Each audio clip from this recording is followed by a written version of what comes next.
अंकित तिवारी जी, मध्य प्रदेश। जय जय श्री हरिवंश महाराज जी। श्री हरिदास महाराज जी। दास 1 साल से नाम जप कर रहा है, साथ में 84 जी, सेवक पानी, राधा सुधा निधि, भक्त नामावली, भक्त माल, केली माल, रत्नाकर, मीरा सुधा निधि, प्रीतम काव्य का नित्य पाठ करता है, 11 माला भी करते हैं, जिससे भाव में वृद्धि हुई है। ऑफिस में काम करते हुए भी प्रियाजू का चिंतन होता था, लेकिन पिछले 3 महीने से भाव में शून्यता आ गई है। अब नाम में वो रस नहीं मिलता, प्रयास करने पर भी चिंतन नहीं होता। कभी कभी ऐसा हो जाता है कि हमें अपने साधन का कहीं न कहीं मीठा मीठा अहम हो जाता है और हम कहीं किसी भगवत प्रेमी महात्मा, भगवत भक्त, भगवत मार्ग के साधक में दोष दर्शन कर लेते हैं, तो ऐसी दशा आ जाती है। कभी कभी ऐसा होता है, तो ये ही होता है। मीठा मीठा हम जान नहीं पाते। जैसे मेरा भाव बढ़ा है, ये किसने जाना? अहम ने। ये अध्यात्म है, बड़ा सूक्ष्म होता है। जब भाव बढ़ेगा तब आपको घटा महसूस होगा, आपको रोना आएगा, तड़पना आएगा, जलना आएगा। यही भाव बढ़ा है। जब ये संतोष हो रहा है कि मेरा भाव बढ़ा है, तो अहम को, वो अहम ही तो जांच कर रहे हैं ना। वो अहम, ये अध्यात्म बड़ा सूक्ष्म ऑपरेशन है। इसमें मेरे में अभिमान नहीं है, ये किसको पता चला? अहम को। वही अहम है। मेरे में भाव बढ़ा है, ये किसको पता चला? आपकी वाणी से निकला ना, मेरा भाव भी बढ़ा है। किसको पता चला?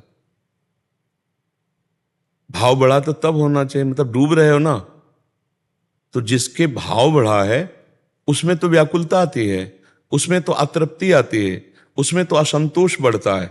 भजनानंदी का भजन में कभी संतोष थोड़ी होता है। वो एक व्याकुलता, उससे पूछे भाव बढ़ा है क्या, तो कहेगा कि नहीं, हमें जैसा होना चाहिए वैसा नहीं है।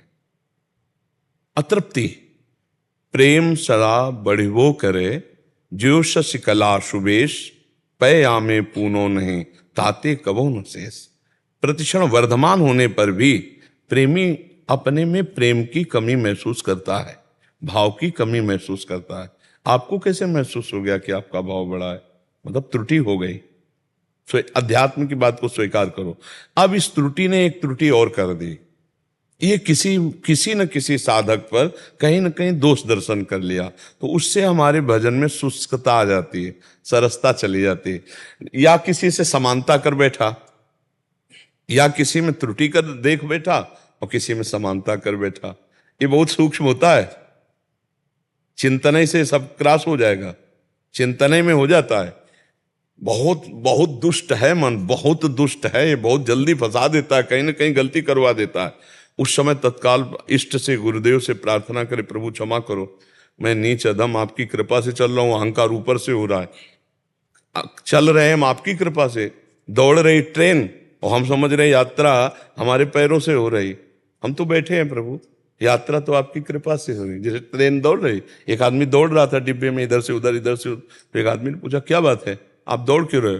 बोले, मुझे अमुक स्टेशन जा रहा है। तू बैठ जा, ट्रेन चल रही, तू बैठ जा, स्टेशन ट्रेन पहुंचा है, तो तू बैठ जा, अपना हम बैठा ले। तू गुरु कृपा से, हरि कृपा से, इष्ट कृपा से, महारानी जी की कृपा से इस भाव देश में आगे दौड़ रहा है। अहम बड़ा घातक होता है। तो कई बार देखा गया है कि इस अहम के द्वारा कहीं न कहीं दोष दर्शन या किसी महापुरुष से समानता का भाव आने पर ये शुष्क हो जाता है। पहला जांच करना। और दूसरा, कभी कभी गुण प्रभाव आता है, ये ज्यादा देर नहीं टिकता है, ये 8 घंटे 10 घंटे इसी में संभल जाएगा। ज्यादा देर ये टिकता है जो पहला बताया। गुण प्रभाव में कभी कभी भजन में मन ना लगना, एकदम मन शुष्क हो जाना। कबहू तो थोड़ो भजन, ध्रुवदास जी लिख रहे हैं, कबहू होत विशाल, मन को धीरज छुटे नहीं, गहे न दूजी चाल। धैर्य से रहना, थोड़ी देर में परिवर्तित हो जाएगा। रजोगुण तमोगुण जब अपना प्रभाव दिखाता तो भजन में रुचि नहीं रहती। तीसरा, कभी कभी भोजन अशुद्ध हो जाता है, भोजन के अशुद्ध होने के कारण भजन में रुचि नहीं होती। भजन सुखपूर्वक हम जैसा स्वाद लेके करते थे वैसा नहीं होता। पर ये भोजन वाला और ये गुण वाला ये कुछ समय का होता है। लंबे समय तक अगर शुष्कता बनी रहे तो ढूंढ लेना चाहिए पहले वाले लक्षण में कि हमसे कोई त्रुटि हो गई, अहम जनित कोई दोष दर्शन, अहम जनित कोई छिद्रान्वेषण, दूसरे पर दोष दर्शन, यही हमको भजन से विरत कर देता है। और ये खूब अपने लोग बड़ी सूक्ष्मता से इसको देखे हुए हैं। ये बड़ा अंदर का विषय होता है ना, सूक्ष्मता से होता है। किसी से होड़ कर लेना, किसी से अपने को जोड़ने लगना, तारतम्य गुण दोष का, इससे भी भजन में हानि हो जाएगी। या किसी की अवहेलना, निंदा, दोष भाव, ऐसा वो आप देख लीजिए, 3 में से। प्रायश्चित कैसे होगा इसका? है? इसका प्रायश्चित कैसे होगा? बस जान लिया और अंदर से ताप पैदा हो रहा है, प्रायश्चित तो हो ही रहा है कि आप जल रहे हो अंदर से कि मेरे से मेरा भजन वो नहीं हो रहा, क्या बात है। अब वो अगर ढूंढो आप तो आपको स्मरण में आ जाएगा। अब ढूंढना आप एकांत में बैठ के नाम जप करते हुए, तो आपको अच्छा मैंने अमुक संत के बाद तब बचता है। बहुत सूक्ष्म विषय है, लेकिन तो बहा ले जाता है बड़े धीरे धीरे, और फिर दूसरों के दोष दर्शन करता है, देखो ये तो ऐसे है, ये तो ऐसे, और गिरा देता है। इसे संभाल संभाल कर परमार्थ में चलाया जाए, नहीं तो ये फंसा देता है। आप समझ पा रहे ना? हम यही त्रुटि होती है, नहीं तो फिर भजन धीरे धीरे छलांग मारता है।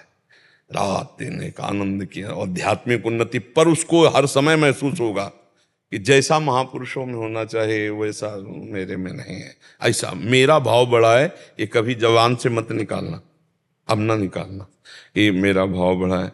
कहा ठीक है, आप गुरुजनों की कृपा, संतों की कृपा पर जैसा होना चाहिए वैसा हर समय नहीं। जैसे आपके पास 1 करोड़ रुपया जेब में हो, तो आपसे कहा जाए आप करोड़ रुपया रखते हो क्या जेब में, तो आप सीधे नहीं, तो आपका चलता है, नहीं सब चल जाता है, इधर उधर से सब चल जाता है, कृपा है। वो थोड़ी बताएगा कि जेब में 1 करोड़ रुपया रखे कि अभी 4 आदमी बाहर लग के छीन लें। तो हम अपने भजन को कैसे बता देंगे कि हमारा भाव बड़ा है? बहुत चतुरता, बहुत सावधानी। जैसे हम कभी संतों गुरुजनों से कभी बात करें तो भजन कैसा चल रहा है, बस जैसा चल रहा है आप तो सब जानते हो, कृपा से ही है हमारे में, तो क्या भजन हम क्या कर पाएंगे। वो तो बस एक सांस में अपनी पूरी साधना को बता जाना, वो अहम नोट कर रहा है। सूक्ष्मता से समझ रहे ना? अहम नोट कर रहे हैं, हम ये पाठ कर रहे हैं, हम ये कर रहे हैं, हम ये कर रहे हैं, ये कर रहे हैं, मतलब वो अहम पुष्ट हो रहा है, उसी को मारना है। साधना काय की हो रही? अहंकार के नाश की। जिसका जितना अहंकार नष्ट हुआ है अध्यात्म में, वो उतना ही उन्नति को प्राप्त हुआ है। जिसका पूरा अहंकार नष्ट हो गया वो भगवत प्राप्त हो गया। आप समझ रहे ना? हाँ, मतलब अच्छा, इसमें और देखो, अब हम आपको अभी कहें कि तू अहंकारी है और तो कुछ तेरे पास है नहीं, अब बुरा लगेगा।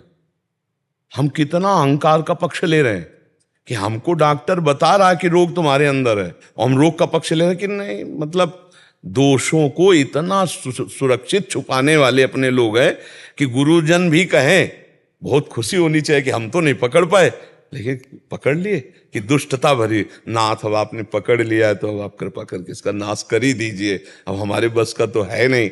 ऐसा होना चाहिए। और जबकि इसका उल्टा हो जाता है, अपने दोषों को हम जो छिपाने की प्रवृत्ति रखते हैं, इसको भी छोड़ना होगा। ये जो नोट कर रहा है ना कि आप इतना पाठ कर रहे हो, आप इतना जप कर रहे हो, आप इतने साधन में लगे और भाव बढ़ा है, वो अहंकार ही है जो नोट कर रहा है। नहीं, आप नहीं कर रहे, आपसे प्रभु करा रहे हैं। जब प्रभु करा रहे तो आप उसको करता क्यों बन रहे हो? अहंकार विमूढ़ आत्मा करता हमिति मन्नते, तो समझ रहे हो ना? आप करता क्यों बन रहे हो? आपसे किसने पूछा कि आप कौन सा पाठ करते हैं, कितना करते हैं? आप क्यों भूल गए? ये आपके अंदर वो बैठा है ना। हाँ, देखो, आप जिस लिए आए हो अध्यात्म के लिए तो आए ना। ये डॉक्टर, ये बच्चा, इसको समझो, शांत, गंभीर, अकर्ता, भगवान के द्वारा सब भजन निरंतर चलने लगेगा। और जब ये बैठ गया ना, तो यही दोष दर्शन करा के यही भजन में बाधा पहुंचा देता है। ये बड़ा सूक्ष्म विषय है जो हम आपसे चर्चा कर रहे हैं, अब इसको संभालिएगा, ठीक है?